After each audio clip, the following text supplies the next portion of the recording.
Hello folks, my name is Mark and this is Mark's Toy Reviews. How you guys doing?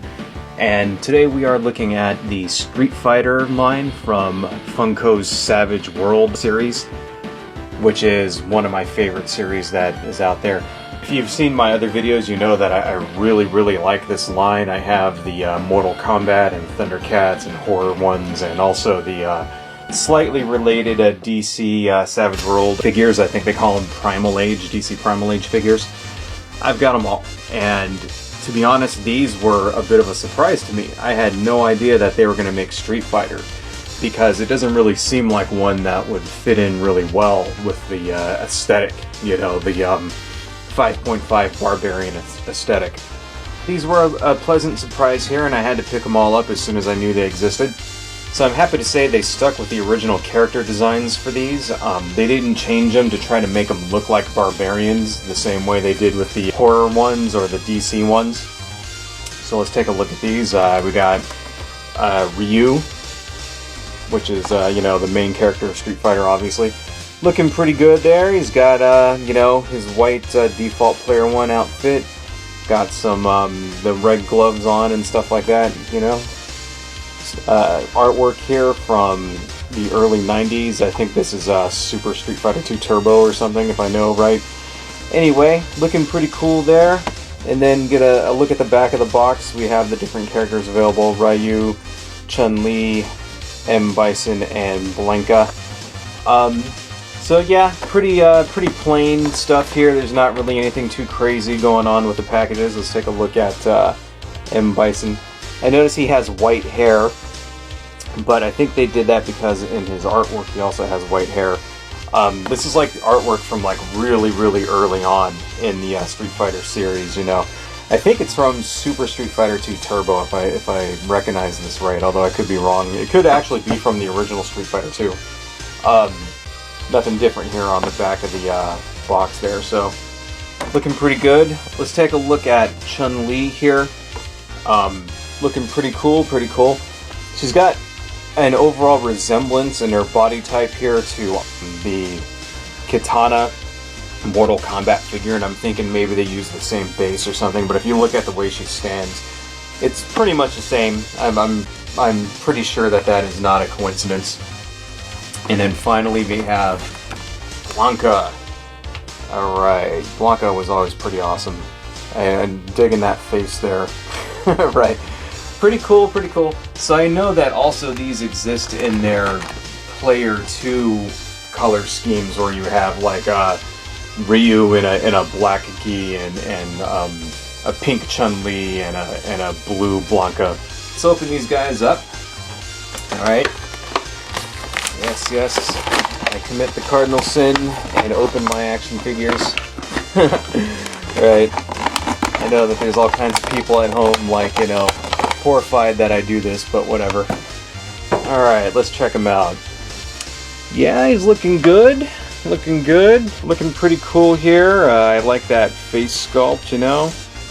He's got that overall kind of squat, sort of hunched, like he's about to spring into action kind of look that all the other figures have.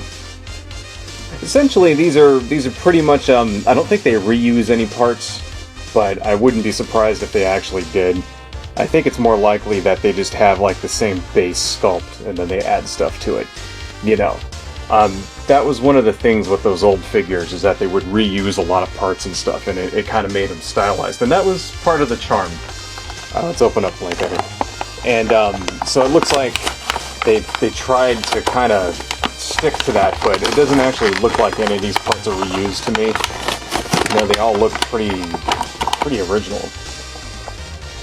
Okay, he's looking good here. Oh, he's got the chains on him. Right out of his artwork. That's cool. Some hairy legs. His hair is kind of rubbery. You know, that's pretty cool. It's not like hard, sharp plastic that you're gonna like kill yourself on. Alright. Just digging that. I don't know, man. I'm really digging this. I really like this sculpt. This is really cool here. You know, let's set Blanka there. And then you can do some Blanka rolls, mess up Ryu. Round 1. Fight! Alright, let's look at M. Bison. Let's pull him out of there. Pretty cool. And what do we got here? Well, let's see. Yeah. It looks pretty mean. Yeah, hair's white.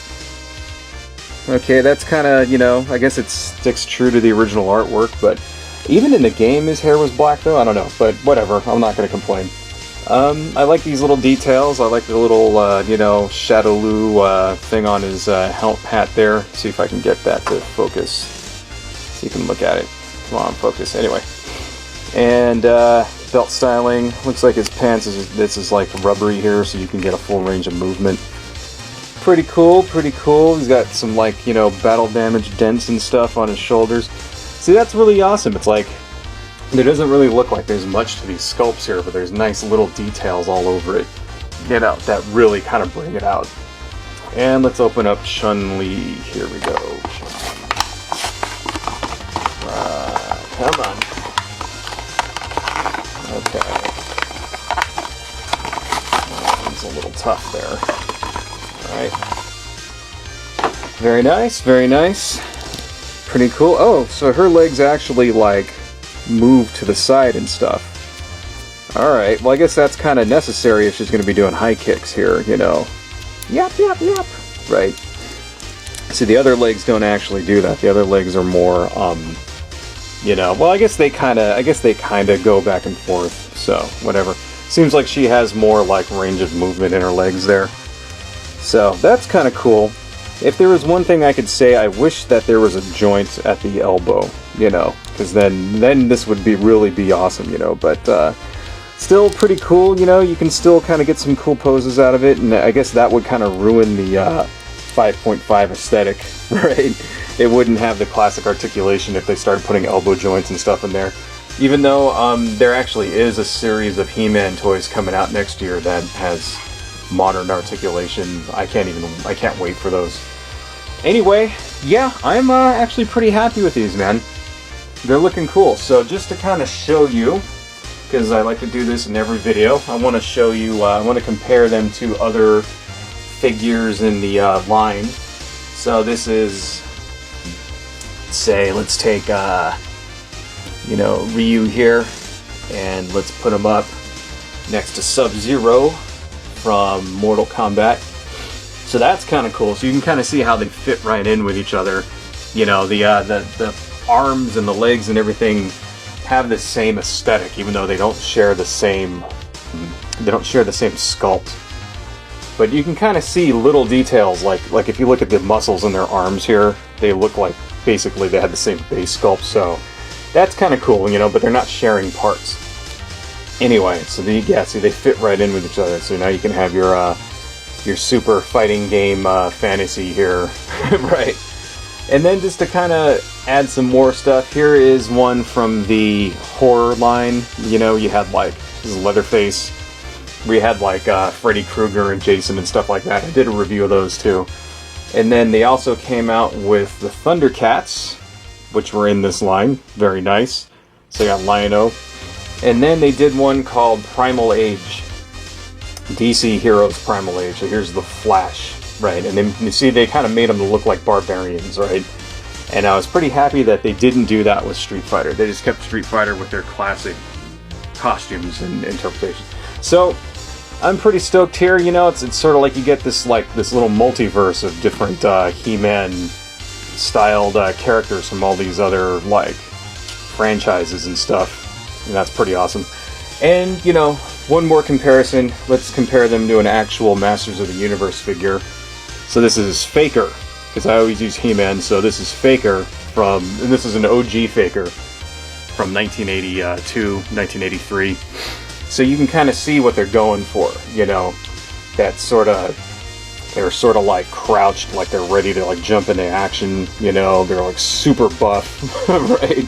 They look like they could, you know, like you compare these to like Star Wars toys or G.I. Joes, they'll just eat them for lunch, right? So that's the aesthetic. A lot of people out there in fandom, you know, they don't really understand the point of these things. It's like, well, this is what they're going for. You know, they're going for invoking that little bit of nostalgia there. I am actually very, very happy with these guys. I wish that they will come out with some more. I really would like to see some other Street Fighter characters.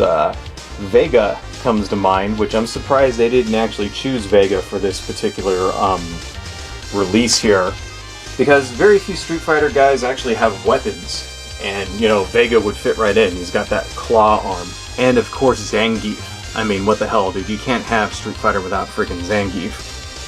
Right? I mean, seriously. But you know, I mean, I would like to actually get all of them. But if we're like, say, if they're gonna do a round 2 and have another 4 figures, I'd love to see Vega and Zangief and Dualism. Right? Even though Dualism might be kind of weird, like being all buff and everything. But what the hell? Who cares? And then obviously the last one, I think, would have to be Balrog. You know, the boxer, right? Balrog was always one of my favorite characters, mainly because he's incredibly hard to get past until you learn how to do it. And I remember as a kid playing that game over and over and over, repeatedly getting my ass kicked by Balrog until I figured it out. Anyway, so yeah, here's hoping that they make another series. So far, none of the other toys have had a second series except for the DC ones, so I'm kind of hoping that they do another series for all of them, because there's a ton of Thundercats, and there's more horror characters, and there's more Mortal Kombat guys, and there's especially a ton of different Street Fighter characters that they could do. So, I know that there was plans to do Conan the Barbarian in the Savage World as well, and those have not been released yet. I don't know if they actually got the license for that or what. They did show off sculpts of them, so we have at least one more series going. Hopefully those are still coming. Anyway, that's all I got, folks. Adios.